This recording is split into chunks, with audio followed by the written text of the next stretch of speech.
So this hour we are going to reflect certain aspects of inner wounds and inner healing. Inner wounds and inner healing. How many of you have inner wounds? Kindly lift up your hands.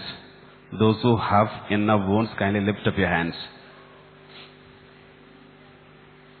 Okay, many of you have inner wounds and some of you do not have inner wounds. So my duty is to give you some inner wounds. Praise the Lord. So many of you did not lift up your hand saying you don't have inner wounds. Is a clear sign that you don't know what inner wound is. What is inner wound? If you know the meaning of inner wound, if you know what inner wound is, that's the best way to get out of inner wound. Realization or the truth about yourself will deliver you. The truth will set you free. If you are a person committing sins regularly, any kind of sin, that means there is an inner wound. There is a wound inside. Only if there is wound inside, it will come out in the form of sickness, sins. Praise the Lord. Hallelujah. I'll give you certain examples of inner wounds. Then you will come to know whether you have inner wounds or not. The most important sign of inner wound is sins. Sins. If you commit sin, is a result of a wound. Every sin is a result of a wound. Spiritual, mental, physical wound. Second, some people get angry very fast without any reason, get irritated very fast, get disturbed very fast. When they get angry, some people when they get angry, they destroy the things. They take the plates and throw it out. Food, throw it out. And beat husband, wife, children. Hit on the table, hit on the wall, and hit themselves. And these are all clear sign of inner wounds, expression of the suppressed feelings. There is a wound inside. Some people, they are always gloomy, sad, no joy inside, not able to rejoice, always melancholic, sorrowful, depressed, disappointed, frustrated. Is a clear sign of inner wound. Some people always find negatives in others, in everything. I will not pass, I won't pass, I can't do, I can't do. Sometimes we make our feeling God. We make our feeling God. For example, I say, I cannot do this. I don't think I can do this. I can't do this. God says, you can. But still I say, I can't. That means my feeling is more important than the message of God. So we make our feeling God. Idol worship. Praise the Lord. Hallelujah. Sometimes we look at ourselves, I'm not good looking, I'm useless. God says, you're precious. You're precious in my sight. Even mother may forget you, father may forget you, everyone forget you, but I will not forget you. But you say, no one loves me. You're not ready to listen to the word of God, but you are ready to listen to your feelings. You are believing your feelings more than God. That means you are making your feeling your God. Praise the Lord. It's a sin against first commandment, right? This is a sin against first command, making our feeling God. Why do we make our feeling God? Because we are not ready to believe the word of God. We don't think this word is real word of God. Praise the Lord. Hallelujah. Normally a person who is rejected from childhood, if you are a person rejected from your childhood and gone through lots of rejections, there is a possibility or tendency that you may feel rejected every time, even by God. You may feel. Praise the Lord. And those people who have gone through rejections all throughout their life, they naturally, they will build up a kind of self-pity nature. Self-pity. Whatever happens, they say, oh, I'm like this, Father, I'm like this, Father. I'm always irritated. I'm always attacked by everyone. Everyone insults me. Everyone attacks me. No one loves me, Father. No one loves me. No one takes care of me. See, they are blaming others, but not ready to find out the root cause of their problem, what they are going through, the inner wound that they are going through. But instead, they put self-pity. I'm like this, Father. From the beginning, I'm always confused. I'm always doubted by others. Everyone is accusing me. It's called self-pity. By accusing yourself, by feeling self-pity, pity for yourself, you are not going to come out of your wounds, but you are increasing your wound. There is by doing so, you are trying to get the appreciation, love and concern of others by accusing yourself. Having self-pity, you are trying to get the appreciation and acceptance from others. It's a clear sign that you feel that you are already rejected. Only those who feel rejected need to be accepted. They feel like I should be accepted. If you are a person always accepted, you don't worry about the acceptance because you are already accepted. So you need not pity for yourself and you need not tell everyone, I'm always like this, I'm useless, I'm not good for nothing. It is not truth. It's not truth. Praise the Lord. Hallelujah. So by saying lies, accusing yourself, by saying lies, you are increasing the lies. It will lead you to fear and then sicknesses, suicidal tendency, depression, disappointment. Praise the Lord. Only accept the truth. Accept the truth, you will be set free.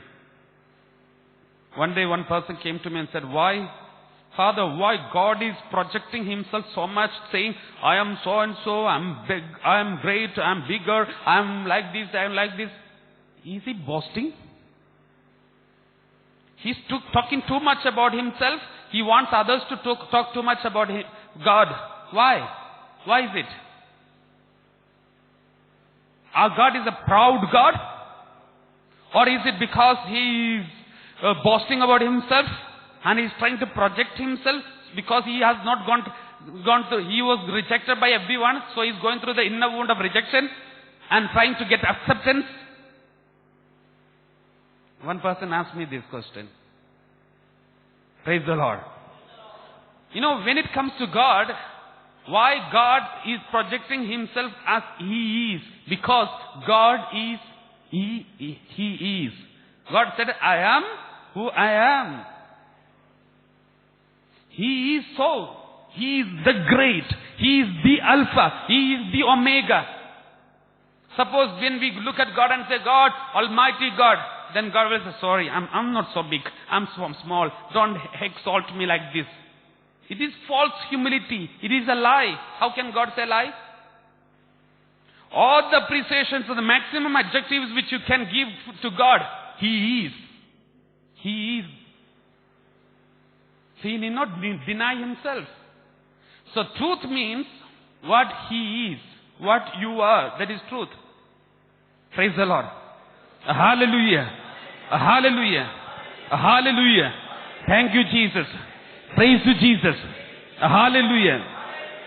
Certain people, when people come and appreciate you, you're very good, Father, very good teaching, very good preaching, very good this.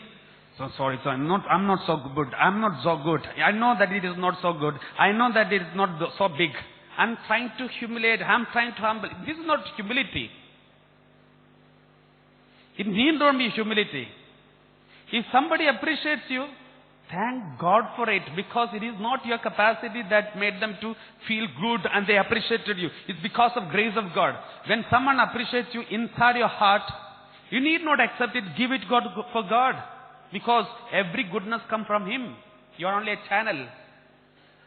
By trying to feel them that I'm not so good, see, what happened, when you say that, that means you are taking that appreciation. You are taking that appreciation. When you try to project saying, I'm not so good, you know what, you try to justify and you try to prove that I don't deserve this appreciation, is a clear sign that you are receiving and accepting that appreciation. If somebody appreciates you for something because they receive something from you, and then you need not deny it, you just thank God for it inside and tell the Lord, I thank you for making use of me. Praise the Lord. Hallelujah. Hallelujah. You know who you are. Be the same in the presence of God. Praise the Lord. Hallelujah. Thank you, Jesus. Praise you, Jesus. Hallelujah. Lift up your right hand and say hallelujah. Thank you, Jesus. Praise you, Jesus. My dear brothers and sisters, certain negative experience that happens in the past can lead you to inner wounds. Another one, negative experience of your past can lead you to inner wounds. One day one boy came along with the mother and said, mother said, Father, please pray for my son. He is having a problem. When he is asked to go out and buy something from the nearby shop, immediately he runs, not to the shop, but to toilet. Sometimes 2-3 times he goes to the toilet, only then he can come out of the home. There is a problem, Father. I think somebody has done some black magic against him, and there is a spirit of toilet in him. I said, I have heard about many spirits, but I have not heard about spirit of toilet and bathroom. The reason why he is going through this problem was because when he was small in his KG classes, nursery school KG classes, once he and all the other children were sitting together on the floor and they were playing around. And then suddenly, by mistake, he did his toilet there in front of everyone, and all the other children started making fun of him and fooling at him, laughing at him. And the teacher came to know about this. She came running inside and she saw this and she could not control herself. She took one stick and gave one beating and said, never come out of your home without going to toilet. Teacher gave him a punishment and said, never come out of your home without going to toilet. Now he is 21 years old. He cannot get out of the home without going to the toilet. Even if he had already gone to the toilet 2-3 times, but still when he is asked to get out of the home, he has to go again. Because that negative experience, the negative comment which teacher spoke, has become a wound inside, still affected. Praise the Lord. When I joined the seminary, I was frightened of facing people. Stage fear I had. Severe stage fear. I remember the only thing I was worried about when I joined the seminary, how to face the crowd. I was not worried how to continue in the seminary life, but one thing I was worried, how to face the crowd. When I become a priest, how to face the crowd. It was a nightmare for me to face the crowd. The reason why I had this problem was when I was in, I think, 6th or 7th standard when I was studying. I was also in the same catechism class, 6th standard in my parish. Once our bishop visited our parish and I was asked by my parish priest to welcome the bishop. There was a public meeting. I was given the chance to welcome speech. I was so happy because for the first time I'm going to the stage. I had the desire to become a priest even from my childhood when I was in the 4th standard. I started that desire from then. So since I had this desire, I was happy to go to the stage and welcome our bishop. So parish priest had already prepared the welcome speech and gave it to me. I have by-hearted it very well. Even at midnight, even in deep sleep, I can tell it by heart without any problem. So much I repeatedly by-hearted it, and it's very clear to me. And I informed all my family members, friends and relatives, everyone about this, and I welcomed all of them to make them see the way I'm delivering my speech. So they were all happy. All my family members, everyone had come for that meeting. They all were sitting in the front. They already taken booked the seats and they're sitting there. My mother, father, brothers, sisters, cousins, everyone. And the time came, bishop came, and the public meeting started. I was called to give the welcome speech. I came and stood in front of the pulpit and lifted my head, looked around, and only then I noticed thousands of people. I never expected such a big crowd. Praise the Lord. And then suddenly some fear entered. The fear was this: suppose in case if I forget what I'm supposed to speak. Then suddenly one fear entered. But still I started preaching. I said, my dear brothers and sisters in Jesus Christ. Forgot the rest. And then again I said, respected fathers, brothers, mothers. Again stopped in between. And then I was struggling. Everyone was watching, my mother and father. They were eagerly waiting to continue. But I'm not continuing. I'm stuck here. Then I saw my mother, who was looking at me so happy, suddenly looked down and she took her rosary and sang rosary. Then again I was frightened seeing this. And I saw my sister, my brother, everyone was looking down and sitting like this. And then suddenly my parish priest was sitting next to me, the other side, outside, behind the curtain. He told me, take the paper and read. So then I checked pocket and there was no paper. I remember it was there in my paper, but now when I searched, it is not there in the pocket. I was again frightened. I started sweating like anything. And then Bishop felt bad. Bishop said, don't worry, I'm welcomed. So he welcomed himself. Then by the time parish priest took me and kept me in the green room behind the screen. And that was my first preaching. After that I never went to preach. I never went to the stage because I was frightened. Every time when I think of going to the stage, I was frightened. That's why when I joined the seminary, the only thing that was worrying me was facing the crowd. How to? Because I had a negative experience. That negative experience made me to say, every time when you go to the stage, this will happen. I believed this negative experience. I believed this lie and therefore frightened. And I was healed after joining the seminary. I was completely healed on the day when I was anointed, ordained as a priest. I was completely set free. Now the problem is, once I get the mic, I don't know how to get down on the stage. Praise the Lord. Hallelujah. Lift up your right hand and say hallelujah. Hallelujah. The same way, certain negative experience can lead you to fear. And that fear is a clear sign, the presence of inner wound inside. You are wounded. Something has wounded you.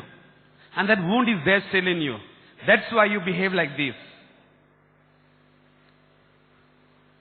Certain people finding faults, negatives in others. I can't do this, I can't do this, I cannot. Father, please desire for me. Please pray for me and let me know what shall I do. Today, should I eat the food or not? So for small, simple reasons asking for the messages. Why? You're frightened to take your decision. You're frightened to make your choice. Because the choices which you have made in the past was wrong. You found it is wrong. All the selections which you made in the past. I prayed and I took a decision to join so-and-so course. It was a failure. I decided to go for medicine. It was a failure. I decided to accept that boy as my husband. It was a failure. I'm frightened to take a decision now. Please, Father, let me know. What shall I do? There are people who come like this. My dear brothers and sisters, God doesn't want you to be dependent on other human beings. God is ready to help you. He is ready to give you choices. He is ready to help you to take your decision. Provided you listen to His voice, listen to His word, and make sure when you take a decision, it should not be against immorality. It should not be against your faith. It should not be against the obedience of your authorities. And it should be pleasing to your heart and conscience. Then, don't worry, your decision is always supported by God. Praise the Lord. God wants you to be free, not controlled by somebody or dependent on someone else. So, if you are frightened to take a decision, there is a reason why you behave like this. That is because there was some inner wound connected to your past decisions. The decisions which you made in the past were wrong, proved wrong. Therefore, you are frightened. You think whatever you choose will be wrong. I know one boy. After his 10th class, he is frightened to take his decision. Because one of the reasons, because of this, his father, especially his father, was very strict. Whenever he was failed in something or the other, his father used to come and punish him, accuse him, blame him. And he was frightened of the shouting of his father and mother. Therefore, he is frightened to take any decision. Fear entered in him because I may be accused. There are people who are not ready to come to take risk. Because in the past, when they took risk, it was a failure and they were accused. The same way, every child has got the right, has a right to receive the love of the mother and father. We parents have no right to deny these rights of your children. Suppose, if a child is brought up without the love of the father, that child's behavior need not be balanced.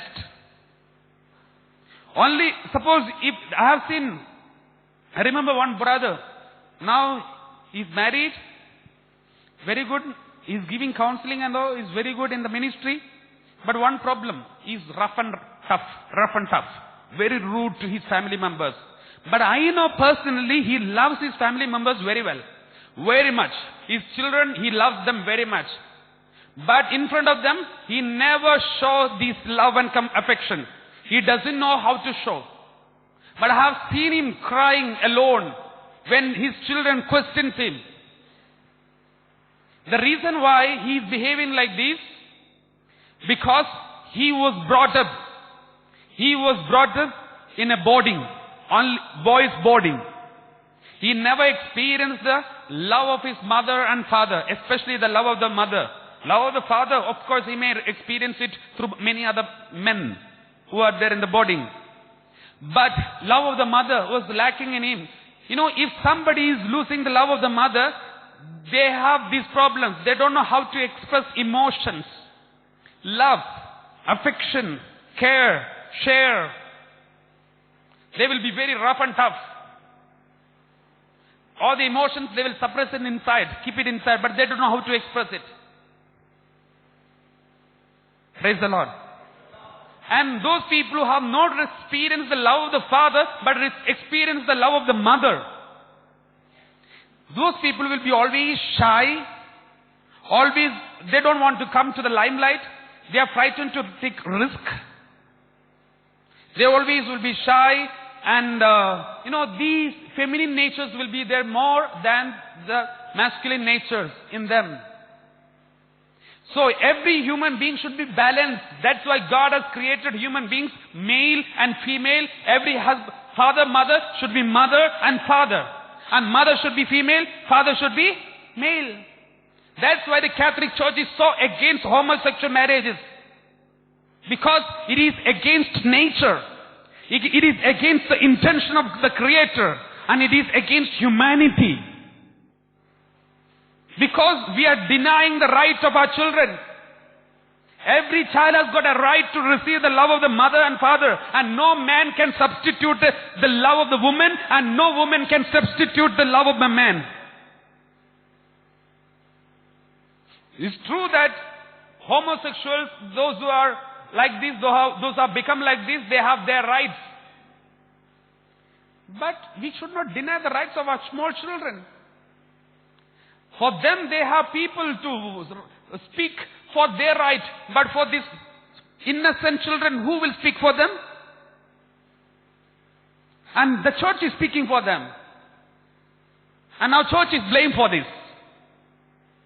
In the United States and many other countries, church is blamed for this.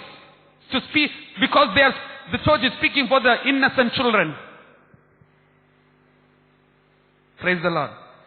Lift up your right hand and say hallelujah. Hallelujah. Thank you, Jesus. Praise you, Jesus. Hallelujah. Thank you, Lord. Praise the Lord. Hallelujah. Hallelujah. Certain other inner wounds. You know, there are people. One day I remember one boy came to me and said, Father, in doing inner healing adoration, I saw everyone was crying, but I also wanted to cry with them, but I was not feeling like crying. I don't know how to cry, Father. Even when my mother died, I didn't cry. Some people, they are not able to cry. Or this emotion of crying is suppressed. I spoke to this boy, why he is behaving like this. And then we found, the reason was this. When he was small, his father was at home. His father was an ex-military. He was very strict at home. After 6 o'clock, no one is supposed to speak. If somebody speaks, that person will be punished. You know how? Tied on a pillar, and he will come and beat. When they are beaten, if they cry, again the beating will be severe. They are not supposed to cry. Even if it is painful, they are supposed to suppress all their emotions. No voice should come out. So strict he was. And these two brothers, they were brought up with this strictness, and now later they forgot how to cry. All these feelings of crying was suppressed. Now they don't know how to cry. Even if they feel like crying, that cry is not coming out. Inner wound. And during inner healing retreat and adoration, they surrendered their father and all their anger, hatred against their father. They brought it in the presence of God and spoke to Jesus. This is what happened in my past, and this is because of this strictness. The way we were brought up with the strictness, we are wounded and we have become like this. And they offered everything in the hands of God and prayed.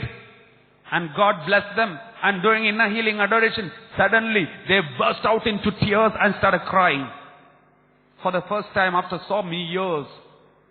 And they were healed of their depression which they were going through.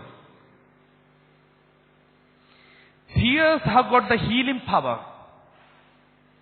No, we have our inner healing adoration to get healed of inner wounds.